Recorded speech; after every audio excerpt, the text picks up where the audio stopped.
toutes et à tous, on se retrouve aujourd'hui avec des invités exceptionnels. Ça c'est vrai. S'il en est plein d'invités exceptionnels, puisque autour de moi dans le chalet d'un monde de jeu, nous avons une grande partie de l'équipe qui a conçu le jeu Mysterium Kids que nous allons vous présenter aujourd'hui. Bonjour Dorine. Salut Martin, ça va?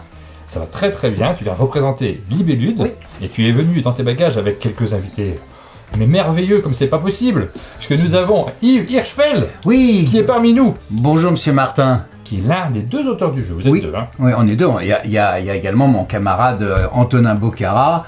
On a fait ça à deux, enfin on a fait ce bel objet à deux parce que l'objet est magnifique. Et là il n'a pas pu venir, mais crois-moi que je vais le remplacer au mieux. Vous n'êtes pas tout seul parce que vous êtes venu également avec un illustrateur fabuleux, Olivier Danchin, qui est là-bas à l'extérieur. Mais on va lui dire bonjour de l'extérieur. Bonjour Olivier. Olivier. Olivier. Oui. Et qui va venir ici, là, derrière la table, pour venir parler avec nous également. On va se relayer dans cette vidéo. Et également Aline. Bonjour Aline. Bonjour. Aline. On est à la montagne ici, je sais que les distances sont loin, on est au Tu es chalet. un animateur exceptionnel, hein, sur C'est toutes vrai. les vidéos auxquelles tu participes en général. Oh mais Tu c'est... passes de l'animation. Mais c'est un métier. On sait que tu es un grand enfant, Yves. Ça tombe bien puisqu'il s'agit d'un jeu pour enfants, c'est Mysterium Kids. Peut-être vous connaissiez le jeu Mysterium. Celui-ci va reprendre un peu de l'univers, en tout cas, de Mysterium, dans une version enfant, mais qui est très différente également. C'est sous-titré Le Trésor du Capitaine Boo. Du capitaine Boo. Boo, pardon. Ouais. Mais Ah tu non, as aussi ouais. un grand acteur. Je crois que c'est plus bouh. Il y en a qui disent, effectivement, il y en a qui disent C'est un plutôt comme ça. problème d'accent et de région. Ouais, on a beaucoup glosé là-dessus. Oui. Ça a débattu. Voilà, mais je pense d'ailleurs qu'on devrait faire le sujet Mais moi, là-dessus. en ayant parlé avec Spaceco, avec qui on édite, on co-édite ce jeu, ils m'ont vraiment dit que c'était plus bouh. Et non pas Donc, Boo. Bah ouais. Ah d'accord, bon donc... je J'ai garde. ressorti la boîte de Mysterium, On finit pas. qui est le jeu d'origine. Ça, celui-ci, il est vraiment très très connu puisqu'il a gagné l'As d'or. Pardon, j'ai pas retenu la date de Moi non cet As plus. d'or, Ah, c'est mais un normalement mardi, c'est c'est votre un mardi. travail de retenir la date. Moi non, juste ça. Je vous montre le jeu. Grand classique s'il en est. Celui-ci, là, peut-être, ça va devenir également un grand classique. C'est tout ce qu'on vous souhaite. Et Merci. ce jeu-là, nous allons vous le présenter sous toutes les coutures. On va en parler. Dans cette vidéo, nous allons prendre le temps d'évoquer tous les aspects créatifs. Ce qui est très agréable quand on reçoit les gens au chalet, c'est qu'on a l'occasion de se plonger dans l'univers d'un jeu. On va parler d'illustration, on va parler de la création, de l'édition, et on va parler aussi des enfants, puisque Aline a eu l'occasion, c'est pour ça qu'elle va intervenir dans cette vidéo, elle a eu l'occasion de le faire jouer avant sa publication avec son équipe de choc de buddy testeurs. Et je me permets d'ailleurs d'intervenir. Aline a fait un boulot sur le jeu pour en analyser les finesses, si tant est qu'il y a des finesses, parce que je suis mal placé pour le dire, mais toute la mécanique et tout qui a été absolument merveilleux. Voilà. Aline, si tu m'entends, Aline. Alors, première remarque, Mysterium, c'est pas spécialement un jeu pour enfants, c'est un jeu qui joue en grand groupe, avec un fantôme. Celui-ci, la mécanique va être sensiblement différente. Avant que tu nous expliques le fonctionnement un petit peu, Dorine, comment tu en es venu avec Antonin Bocara à travailler sur ce jeu? Ah, tu parles à Dorine? Non. Ouais, ils nous confondent. Mais C'est moi- parce Yves. qu'on a les mêmes cheveux. Mais c'est vrai, c'est vrai. Et puis Et moi j'en ai ça, de plus en plus. à chaque fois, Ouais, on ouais. me croise dans la rue, on fait salut C'est- Yves, ah, je dis mais non, mais c'est ouais. l'autre. Voilà, c'est ça. Et c'était quoi ta question du coup? J'ai pas Ben oui, Ah oui. comment t'en es venu à travailler sur Mysterium Kids? Qu'est-ce que tu vas faire là-dedans? Parce que si je ne me trompe pas, tu ne t'appelles pas Alexander Nievski ni Oleg Sidorenko? Parfois si, mais là en l'espèce non. Non, alors écoute, j'ai l'habitude de travailler avec mon petit camarade Antonin Bocara et d'autres, mais avec Antonin, on avait coutume de se retrouver ou lui chez moi, ou moi chez lui, il y a pas mal de kilomètres qui nous séparent, et de se foutre comme des gamins, moi je vais regarder un peu par là, on se retrouve comme des gamins à tester nos idées, vautrer dans mon bureau, vraiment comme des mômes, parfois Ouais. par terre, etc., avec ma chienne qui vient marcher sur tous les pions qu'on a mis et qui nous fout la merde. Et puis un jour, donc, on est venu à tester des petites choses comme ça sur le mode du silence-bruit, bruit-silence, reconnaître pas. Tu vois, c'est venu par petites étapes, par petites étapes, comme ça. Donc aucun rapport avec Mysterium. Non, alors justement, et c'est ça toute l'histoire. Et à un moment donné, on est arrivé à une conclusion qui nous paraissait bien, un proto. Alors j'ai dessiné, parce que je dessine aussi un château, enfin une espèce de comment on peut appeler ça? Un manoir. C'est plutôt un vieux manoir Manoir, et c'est pas tout, mal. voilà. Manoir, bon, à ma manière, je fais un grand plateau comme ça, les cartes. Et puis est arrivé février. En février, il y a le festival de Cannes, du jeu de société, comme chacun ici. On le connaît un peu. Voilà. C'est bien, ouais. Et notre proto était prêt, et puis on est allé voir, parce qu'on les connaissait un peu, mais Spesco, pour leur montrer notre truc. Et Spesco, toute la bande était là, en tout cas une grande partie, ils ont vraiment kiffé. Donc c'est très agréable d'aller voir un seul éditeur et puis qui dit ah ouais ça nous intéresse. Alors, hop, ils sont partis avec le jeu. Il y avait déjà le tambourin, il y avait déjà la base de ce qu'est là, bien entendu. Et puis le temps est passé, parce que le temps passe beaucoup quand un proto est emprunté par un éditeur. C'est un long parcours. Éditer un jeu, ça se fait pas du jour au lendemain. Voilà, on pourra avoir un jour une conversation sur l'auteur du jeu, sur son parcours difficile, mais c'est la vie. Et pareil pour les bouquins, pour bien des trucs. Hein. Donc, et un jour, ils nous ont appelés ou on les a relancés, et peu importe, ils ont dit non, mais ça nous plaît vraiment. Mais alors, par contre, et je n'en connais pas les raisons à la fois techniques, commerciales. Par contre, on va le faire avec notre cher Libellude. D'accord. En partenariat avec donc, il y avait, j'imagine, déjà l'idée de travailler sur Mysterium à ce moment-là. Alors, et oui, mais alors c'est bien, oui, parce qu'effectivement, c'est ça le sens de la question, parce qu'ils se sont, ils se sont dit, c'est l'univers de Mysterium, nous on s'attendait pas du tout à ça à la base. Et donc c'est arrivé comme ça, et on a développé qui avec Spesco, et puis qui avec des gens extraordinaires chez Libellude, notamment Léa, qui a été la développeuse officielle, et ça, on a avancé, progressé à tous les niveaux, et puis petit à petit sont arrivés des dessins que j'ai trouvés absolument somptueux d'Olivier. Alors Léa, elle a travaillé chez Libellude, et maintenant elle travaille chez Spesco, donc elle a fait aussi la jonction, on lui passe un petit coucou. Ouais, Léa... Non, mais vraiment, vraiment chouette. Et puis, alors, à chaque fois, ça s'est développé avec les deux équipes, mais extrêmement harmonieusement. Et puis, quand j'ai vu ces dessins, je me suis dit, mais qu'est-ce que c'est bien. J'ai pas dit. Non, tu l'as pas dit. Non. Et donc voilà, c'est un groupement de gens passionnés. J'ai bien dit ou ça va? À peu près, moi ce qui s'est passé, c'est qu'un jour je prenais le café au travail, ça m'arrive un peu, je fais pas que travailler, et j'ai vu Benoît de chez Spesco sortir du bureau de Mathieu, et ils avaient l'air quand même particulièrement contents, et c'est là que nous, on a appris que, en effet, il y avait ce jeu développé, et qu'ils avaient discuté pour dire, bah oui, en fait, ça leur a fait penser à l'univers de Mysterium, à la fois pour cette histoire de thématique de manoir, etc., ça leur tenait à cœur de garder aussi la thématique que vous aviez amenée au début, et en fait, pour cette histoire de images et en fait communication par les images, on va voir qu'on a un petit twist, mais c'est aussi pour ça que d'un commun accord, il a été pensé et proposé qu'on puisse mettre ça dans la gamme de Mysterium pour aussi pouvoir proposer un jeu adapté aux enfants, où on communique, où on interprète à la fois un fantôme et à la fois des médiums. Et voilà, le Mysterium Kids, comment il est né de cette collaboration. Donc, principalement développé niveau game design par Spesco, puisqu'ils ont plus l'habitude du jeu enfant que nous. Oui. Et ensuite, nous, on a aussi eu une intervention, notamment au niveau directrice artistique et ensuite niveau communication de notre côté, pour la suite du projet. Et voilà comment Dorine, elle t'a dit ça bien au carré et tout. Alors que toi, il y a eu beaucoup de... C'est parce que moi, j'ai le prompteur, là-bas. Mysterium, si je veux le résumer en 2-3 mots, c'est un jeu avec des rôles qui sont différents. Nous avons un fantôme qui essaye de faire deviner des cartes pour élucider une enquête. Des cartes qui sont très très bien illustrées, comme c'est souvent le cas dans les jeux Libellude. Cette fois-ci, nous allons avoir également des illustrations magnifiques. On va en reparler avec Olivier juste après. Mais le système est complètement différent. On n'a pas la même communication que celle que nous avions, qui était très subtile dans Mysterium. Ouais, on reste aussi sur quelque chose de subtil, mais dans un autre cas. C'est vrai que les points similaires entre les deux jeux, ça va être en effet cette histoire de communication entre un fantôme qui ne peut pas parler et des images, et là on va utiliser le son. On a aussi ce truc dans Mysterium, en effet on élucidait un crime, c'est quand même un thème qui est un peu tendu pour des enfants, donc là on est plutôt sur une recherche de trésors, et vraiment il y a ce fait que Mysterium est un jeu coopératif, on a gardé bien évidemment ça dans Mysterium Kids, où c'est un jeu coopératif, on joue tous ensemble pour gagner, donc c'était aussi très important là-dessus. Concernant les principales différences, notamment les illustrations, c'est vrai qu'on est parti aussi sur d'autres illustrations, et qui sont aussi adaptées aux jeux et aux enfants, là où dans Mysterium et dans Mysterium Park, il faut avoir des illustrations qui sont riches et qui évoquent plein de choses. Dans Mysterium Kids, il était important que ce soit très facile à interpréter et à se dire, voilà, c'est tel et tel visuel que je dois faire deviner, et notamment avec le son.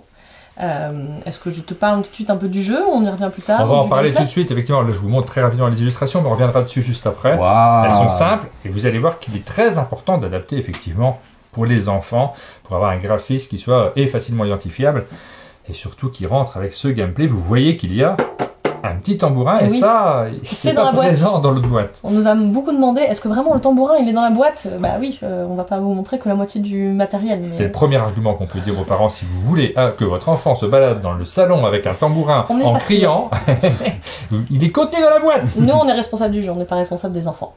C'était le principal. Nous on fournit le tambourin, il faut gérer après. Dans ce manoir, en fait, on a décidé de s'aventurer dans le manoir qui est abandonné au fond de la ville pour essayer de trouver un trésor, parce que la légende dit que ce manoir enferme un beau trésor.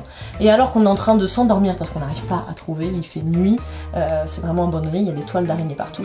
On a un fantôme qui nous apparaît, mais ça ne fait pas peur, parce que ce n'est pas un méchant fantôme, c'est un fantôme qui aime les gens un peu courageux comme nous, et il va décider de nous aider à trouver son trésor. C'est son manoir, il va nous aider à trouver son trésor en nous donnant donc des indices grâce au tambourin. Sans parler, il va devoir faire des bruits pour nous faire deviner des cartes au milieu de la table et les trésors que ces cartes et ces pièces renferment. Comment ça fonctionne? On va disposer des cartes illustrées au centre de la table, et à tour de rôle, un des joueurs va interpréter le fantôme. Comme le fantôme ne peut pas parler, comme c'est un fantôme, il va utiliser le tambourin pour communiquer et faire des bruits qui vont donner des indices sur la carte qu'il a devinée. Donc à son tour, quand on est le fantôme, on va piocher secrètement un jeton qui nous indique un numéro. Les autres joueurs ne le voient pas, évidemment. Oui, on a les yeux fermés. Donc tout le monde dort. C'est ça, tout le monde dort, essaie d'être concentré tout de même. Et donc moi là, je sais que je dois faire deviner la carte numéro 2, donc je regarde la carte, je réfléchis à comment je peux faire deviner cette carte de machine à laver avec le tambourin. On demande aux joueurs de fermer les yeux. On ferme les yeux. Allez, on ferme les yeux. On sait pas de quoi tu parles. C'est pas du tout de quoi on parle. J'espère que c'est pas la machine à laver par contre. non, mais ça serait attendez, je vois un autre jeton. Vous ne voyez pas, vous qui êtes chez vous, ne dites rien. Voilà. Je préférais l'autre, là j'étais inspirée. Je dis bouh, et pour vous concentrer, parce qu'il ne faut plus qu'il y ait des bruits concentré. Moi aussi, là, et on a bien dit que c'était bouh. Je fais le son sur le tambourin. Ouh. Et là, vous pouvez rouvrir les yeux et vous devez discuter entre nous parce que c'est pour vous dire quelle est la bonne carte. Est-ce que ce serait les bulles de savon? Je pense que la machine à laver, elle aurait pas fait ça. Mais non, la machine à laver, elle aurait fait. Ça, c'est vachement bien. J'aurais fait ce que je voulais, peut-être que j'aurais pas fait ça non plus. Le serpent, le marteau, elle aurait fait encore autre chose. Le marteau, c'est évident. Et la manette de jeu, elle aurait fait la musique de Mario. Par exemple. Donc en fait, j'ai peut-être fait deviner aucune de ces cartes. À vous entendre. Non, mais c'est des bulles. C'est les bulles de savon, forcément. Alors c'était facile, vraiment. Ah d'accord, formidable. C'est pas du tout les bulles de savon. Non, c'était le serpent. Pourtant, on avait vu le numéro et le truc. Bah non, j'ai changé le jeton. C'était le serpent, mais qui se déplace comme ça. Ah ouais, d'accord. On a loupé ce tour de partie. Nous n'avons donc pas découvert de trésor, mais c'est pas grave, on passe tout de même à la manche suivante, et c'est un autre joueur qui devient le fantôme, contrairement par exemple à Mysterium, où les rôles sont asymétriques, mais donc chacun garde un seul rôle pendant toute la partie. Là, l'avantage, c'est que ça permet quand même de diversifier et de recapter un peu l'attention des joueurs, et donc pour la manche suivante, on change toutes les cartes, et le nouveau fantôme a un nouveau jeton à choisir. On va devoir faire soit la biscotte, soit des billes qui s'entrechoquent, soit un ballon. Alors souvent, il y a des comparaisons, c'est là où le jeu est assez sympa, c'est que parfois un bruit peut ressembler à un autre, et c'est toute l'astuce du jeu, parce que... Oui, on l'a bien vu, un serpent et des bulles, par exemple. Voilà, ça fait clairement le même bruit. C'est tout pareil. Mais tu vois, par exemple, beurrer une biscotte et peindre et tout, c'est une sorte de glisser, mais lequel est le bon? Parce qu'il faut que les enfants puissent se tromper, sinon ils jouent pas. On a combien de cartes, vous m'avez dit, à l'intérieur du jeu? On en a 78. Il y a 78 cartes illustrées et il y a 10 tuiles trésors. Il y en a 3 qui sont spécifiques pour une autre partie du plateau, parce qu'on a fait 2 parties pour une partie un peu plus compliquée quand on maîtrise un peu plus le jeu. Avec plusieurs cartes à faire deviner. Il faut faire deviner plusieurs cartes dans le même tour, ce qui complexifie un peu la chose. Tu serais en train de nous dire qu'il y a un renouvellement incroyable. Incroyable. C'est surtout pour pouvoir un peu aussi pousser les enfants à s'améliorer et dire ah ok, vous allez pouvoir passer au plateau de l'autre côté et avoir d'autres tuiles trésors qui, en les assemblant, font encore plus de points. Comment on travaille avec Antonin? J'imagine que vous avez dû tester toutes les cartes. Ah vous avez eu un boulot dingue. Alors, soit on était ensemble, soit par un réseau Skype ou autre, mais dans tous les cas, il n'y a pas une carte sur laquelle on ne sait pas tester nous-mêmes. L'air de rien, c'est beaucoup d'études sur le son, le potentiel entre un objet tel que le tambourin et la possibilité de faire une bille, ça fait ça, un ballon de basket, ça va aussi faire ça, plus ça, mais tu vois, donc c'est l'air de rien. on s'est bien marré, mais en même temps, on s'est bien pris la tête aussi. Surtout que plus le temps allait, plus ça devenait difficile de trouver des objets tous azimuts. Hein. Au début, c'est assez facile, des choses qui font du bruit, mais au bout d'une trentaine de cartes, on s'est pris la tête. Mais avec Antonin, dont je regrette vraiment la présence aujourd'hui, l'absence. La non-présence. Là, on a l'impression que tu regrettes qu'il soit présent sur le jeu, parce qu'effectivement, il faut partager les droits d'auteur. Attends, je refais ça. Comprends. Non, c'est très bien. Non, mais avec Antonin, dont je regrette vraiment l'absence aujourd'hui, je peux te dire qu'on passe des moments, pour ce jeu, comme pour d'autres, de créativité. On fuse tous les deux, on s'éclate. Il fuse beaucoup, Antonin. Il fuse beaucoup. Il est malin. Et puis, il a un sens que moi, j'ai pas. Il a un sens de la méthode immédiate. Oui. Moi, souvent, ça part en foutraque, pour pas le dire de mots plus grossiers. Lui, tout de suite, il sait te réfréner en disant, ouais, mais attention, parce que si ça fait ça va faire ça.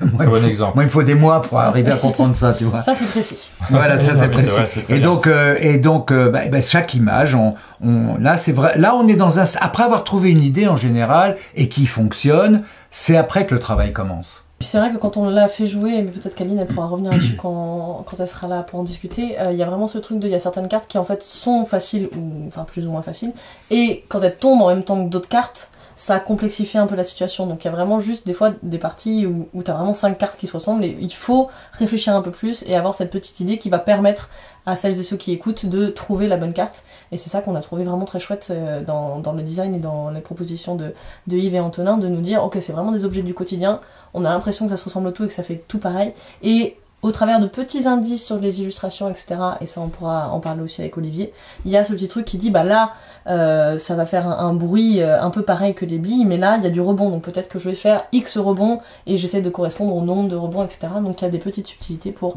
essayer de trouver une solution quand on a l'impression d'être un peu bloqué. Voilà, et tout à l'heure entre adultes, parce que l'air de rien, les adultes ils se marrent bien, entre adultes tout à l'heure on a joué. Et ben, je peux te dire qu'on s'est bien planté des fois. Tout à l'heure, quand on a fait le tour juste devant les caméras, voilà. On n'a pas trouvé. Donc, exactement, on s'est bien planté. Donc, ce qui veut dire que c'est jouissif aussi à ce niveau-là. Le mot jouissif étant pas du tout littéraire, hein, bien entendu. C'est pas du tout un argument de vente, puisque j'ai pas d'avis en fait sur ces questions-là, de savoir si un jeu a besoin d'être jouable avec des adultes pour être un bon jeu enfant. Je crois même que c'est pas forcément le cas, mais c'est le cas de celui-ci, parce que nous on y joue sans aucun problème entre adultes. On voit le matériel, on a un tambourin. Donc, quand je joue à un tambourin, j'ai directement envie de. Je vais venir avec mon accordéon, tu vas voir. Directement, j'ai envie de taper dessus. On a envie de faire des choses avec. On a envie d'essayer. Comment auriez-vous fait chez vous? La balle, les billes, on a envie d'essayer, on a envie de montrer qu'on est plus malin que les autres. Oui, c'est ça, on a un plaisir à essayer de se dire, ah, mais moi le bruit je vais le faire. Bah oui, mais tu vois un petit carnet avec un stylo, oui, bah ça fait mais on n'est pas tellement loin de la biscotte. C'est compliqué de mettre des tambourins dans un jeu de société. Comment vous les avez trouvés, ces tambourins? C'est chez Space Co, donc qui ont cherché le matériel. Il y a eu plusieurs tests qui ont été faits. Donc. Et ensuite, c'est juste de la commande entre guillemets sur mesure. Donc ce qui nous tenait à cœur, c'était d'avoir un tambourin en bois. Le ruban, il est aussi utilisé des fois pour faire deviner des choses. Et donc la peau synthétique du tambourin. Pour que et moi, je les ai pas trouvés, les tambourins, mais je les ai perdus. Ouais. Bravo, félicitations. En fait, c'est ceux-là qu'on a récoltés derrière. Je sais pas, mais c'est mystérieux, Kid.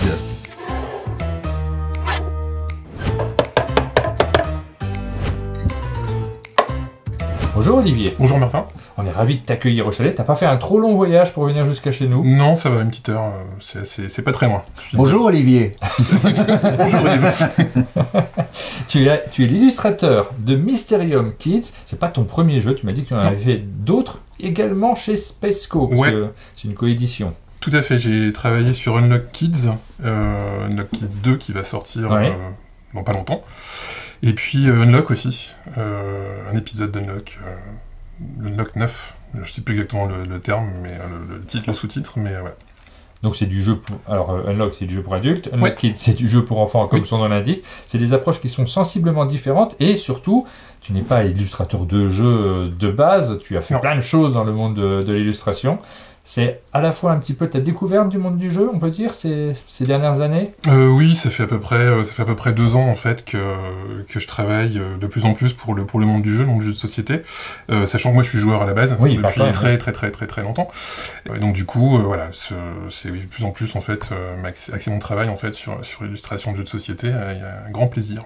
Avec grand plaisir, c'est ce que j'allais te poser comme question.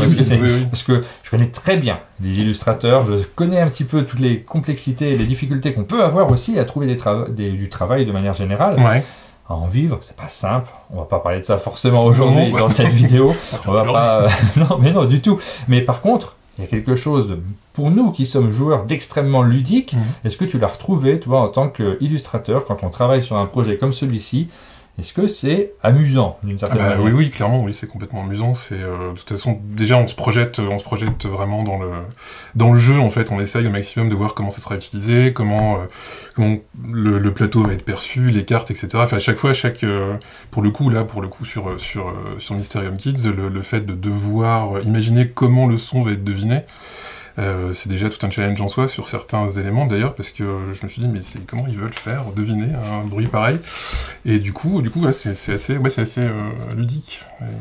Et moi je me souviens très bien que lorsque Léa nous avait envoyé les premières 3 images qu'avait fait Olivier, que je connaissais pas du tout, je me souviens, mais Antonin aussi, on les a reçus, on s'est dit, mais voilà, mais c'est exactement ça, quoi. Parce que il y a le dessin, mais il y a d'autres éléments dans chaque dessin qui ont leur importance, qu'on peut peut-être pas voir comme ça, des effets de lumière qui indiquent un petit peu l'effet majeur du son que tu vas faire, et des petits détails comme ici, un mouvement de rebondissement, si tu veux, c'est pour aider les enfants à comprendre et adopter l'image pour en faire un son.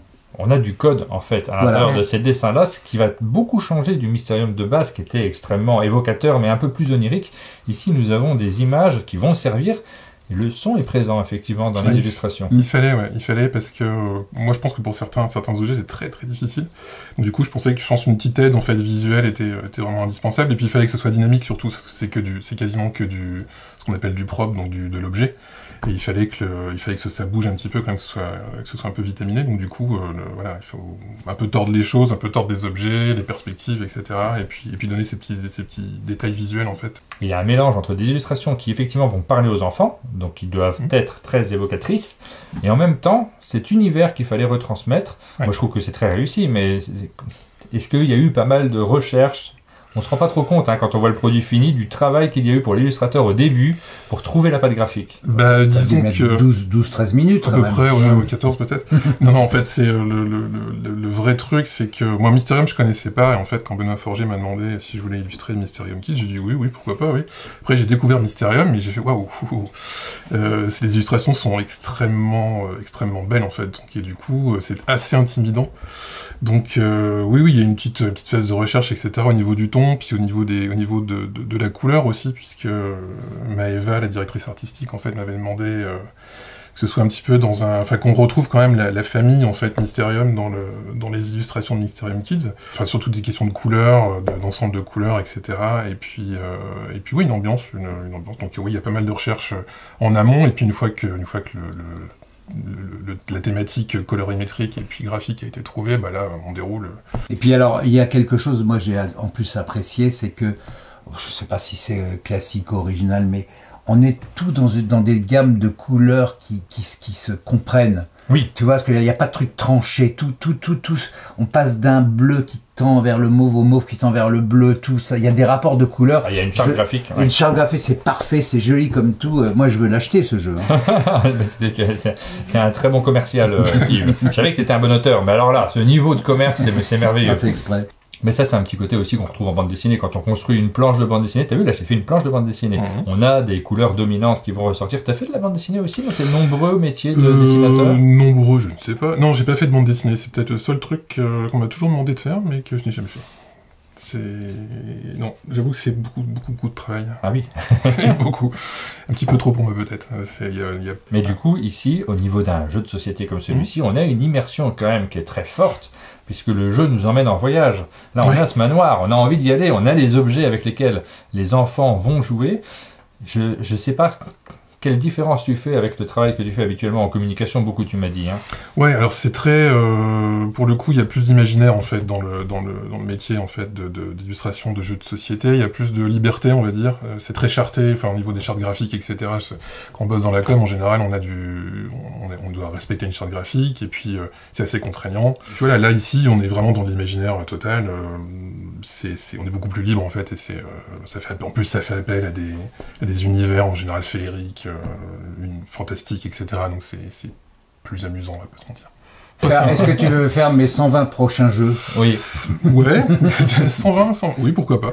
Oui, bien sûr, moi je suis prêt. De toute façon, j'ai déjà d'autres projets en fait en cours. En termes de jeux de société. En termes de jeux de société, ouais. Des questions plus pointues, mais des fois c'est la plus importante. Est-ce qu'il y a un univers particulier sur lequel tu aurais envie de chauffer un peu tes crayons? Et ben alors en fait, pour le coup, Benoît Forger, à qui j'avais dit à la fin d'Unlock Kids, si tu as un projet, un jeu en fait qui serait dans un univers un peu spooky, fantastique de ce type, tu m'appelles. Bah il m'a appelé, donc du coup là maintenant il faut que je trouve quelque chose.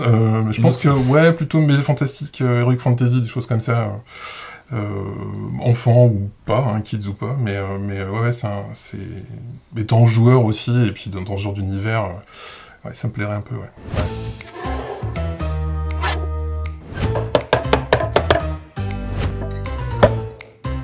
Bonjour Aline. Bonjour Aline. Bonjour tout le monde. Tu as fait un très long voyage pour nous rejoindre, on est ravis de t'accueillir au chalet. Je viens de derrière la caméra. Alors c'est très rare, mais on a une petite histoire aussi avec le chalet sur ce jeu, puisque tu as eu l'occasion d'avoir le prototype que tu as déballé sur la table. Une des versions que j'avais eues, oui, pour travailler avec les petits testeurs. En fait, on nous avait demandé des séances de tests sur le jeu, essentiellement pour travailler sur la façon dont les enfants recevaient les cartes. Alors nous, on a testé à peu près, je pense, plus de 110 cartes, et au final, il en reste 78. Et pour chaque carte, on devait les tester plusieurs fois et dire comment les enfants avaient réussi, comment ils avaient compris la carte aussi. Quelquefois, il y avait des incompréhensions même culturelles. Par exemple, je me souviens d'une carte où on voyait du baseball. Les enfants avaient une petite idée, pas tous, de ce que c'était, mais n'avaient aucune idée du bruit que ça faisait réellement. Parce que quand ils le voyaient, c'était dans un dessin animé, et ils savaient bien que c'était pas forcément le vrai son. Et oui, et ça, on est vraiment ravis de pouvoir en parler, nous, dans la vidéo, parce que déjà... Du baseball? Non, pas du baseball, mais de cette phase de test, parce que quand on fait un jeu enfant, effectivement, il y a des tests avec les enfants, ça paraît une banalité que de le dire, mais on ne s'en rend pas toujours compte, et là, on a eu l'occasion de pouvoir y participer un petit peu, donc on est tout fiers, parce qu'on vous le dit, ça nous fait plaisir de pouvoir en parler, mais malgré tout, cette expérience-là, on ne l'a pas si souvent que ça, vous ne la connaissez pas quand vous achetez un jeu dans le commerce, et là, on peut faire un petit retour particulier dessus. Comment ça s'est passé avec les enfants? On a vraiment multiplié les séances de tests, on en a fait vraiment plein, et on avait des échanges ping-pong avec Léa Moinet qui travaille chez Spaceco, qui nous donnait des petites missions pour chaque séance de test. On a dû tester le trésor qui au départ ressemblait à ça. On a dû tester aussi les différentes phases de la lune qui avancent, on a testé le scoring et les cartes, donc je disais. Et ce qui était vraiment sympa, c'est que les enfants avaient des choses à dire à Léa, et Léa leur répondait, elle leur disait à chaque fois ce qu'elle avait pensé de leur réponse, ce qu'elle allait garder, ce que les auteurs avaient dit de nos retours. Donc c'était vraiment très enrichissant pour les enfants. Ils ont eu vraiment l'impression de participer au jeu. Dans leur esprit, c'est vraiment leur jeu. Quand ils arrivaient au chalet, ils me disaient aujourd'hui c'est une séance normale. Donc du type on va tester les jeux qui sont sortis cette semaine, ou alors on teste notre jeu. Il y avait une vraie appropriation. Et si je peux m'immiscer dans votre conversation... Mais alors Aline, sur le... J'avais, avec Antonin, on recevait, Léa, donc, dont on parlait, nous faisait parvenir les comptes rendus d'Aline, et qui étaient toutes les cartes étaient analysées, précisées, on savait, on sentait en lisant chaque carte, chaque commentaire sur chaque carte, comment réagissaient les mômes, pourquoi, c'était détaillé, c'était parfait. Et nous, ça nous a permis de continuer le travail, parce que ça s'est fait tout ça en même temps. On continuait le travail, du coup, on savait ce qui pouvait plaire, pas plaire, chercher. Ça nous a aidé dans la recherche. J'ai oublié de te le dire, mais merci beaucoup. si, tu l'as déjà dit. Mais en fait, tu vois, on avait mis des numéros sur les cartes, et quand on les testait, j'avais même une petite, Roxane, qui me disait, bah là, tu notes ça. Tu peux écrire ça, on pense ça, mais elle faisait la voix du groupe, tu sais, on pense ça. C'est ça, Par exemple, on avait un trampoline et des balles de jonglage, et elle m'avait dit, bah tu vois, le trampoline on aime bien, mais quand on a avec les balles de jonglage, ça se ressemble beaucoup, alors est-ce qu'il faut le mettre ou est-ce qu'il faut pas le mettre? Et finalement, on s'était aperçu de ce que disait tout à l'heure Dorine, c'est des fois intéressant d'avoir des cartes qui se ressemblent sur le même plateau, parce que ça fait intervenir vraiment plus de finesse dans le son qu'on doit produire. Alors sur cette boîte, on pourra mettre complètement un jeu. Je ne sais pas si c'est marqué. À l'intérieur, je crois qu'il y a un petit mot. Vous regarderez chez vous quand vous aurez la boîte. À l'intérieur des règles, il y a un petit mot de remerciement pour les petits testeurs du chalet qui ont eu l'occasion de s'amuser avec le jeu. C'est pas les seuls qui ont joué avec ce jeu. Il a été testé et retesté de Moi, j'y ai joué. Tu as joué un petit peu également. T'as eu cette expérience avec Antonin, on s'est marré, putain. Non, c'est pour ça, moi, je l'achète dès qu'il sort. Les enfants se sont vite rendus compte qu'il y avait des cartes qui leur parlaient bien, même quand elles semblaient très difficiles. Ils étaient particulièrement attentifs aux cartes peu sonores, comme les gommes ou un avion en papier qui vole, parce que ils pouvaient trouver par élimination. Donc c'était intéressant pour eux que ça fasse pas trop de bruit comparé aux autres cartes. Et on s'est vite rendu compte aussi qu'il y avait plein de façons d'interpréter les cartes. Par exemple, s'il y avait un éléphant, il faisait 4 bruits parce que l'éléphant il est dessiné avec 4 pattes. Bah oui. Donc il y avait des petites choses comme ça. Et ils ont eu une utilisation du tambourin que vous n'imaginez pas. Par exemple, passe-le-moi. Tout à l'heure vous aviez la machine à laver. Et vous étiez tous comme ça, mais les enfants, ils ont vite été comme ça, et le retourner, ils grattaient, ils utilisaient avec le bois. Avec tous les côtés du tambourin. Nous, on en avait un avec des rivets en métal, ils utilisaient le métal. Ils ont vraiment une originalité de l'utilisation du tambourin qui, moi, m'a bluffé d'un bout à l'autre des tests. Et nous, en tant qu'auteurs, on ne s'attendait pas à ce que l'objet soit à ce point utilisable dans toutes ces... Ouais, c'est génial. On arrive à la fin de cette vidéo, on s'est tous réunis. Qui était excellente. Pour vous remercier. Vous remercier de vous être déplacés. Merci beaucoup, Dorine. Merci à vous de nous avoir reçus. Je suis dans ton dos, j'espère que ça te fait pas peur puisque tu ne me vois pas. Non, si, ouais, c'est compliqué, mais c'est pas grave. Peut-être que je fais des gestes qui sont très particuliers. Je ne sais pas. Donc merci beaucoup d'être venu nous avoir présenté ce jeu, d'avoir partagé l'expérience de création qui est toujours passionnante sur un jeu de société, et sur celui-ci en particulier, on avait plein de choses à vous dire. J'espère que cette vidéo vous a conquise et que peut-être vous avez envie de découvrir le jeu. Dans ce cas-là, restez abonnés à la chaîne puisque une partie arrive sur notre chaîne. Et c'est le moment de vous dire à tous à très bientôt. À bientôt. Au revoir.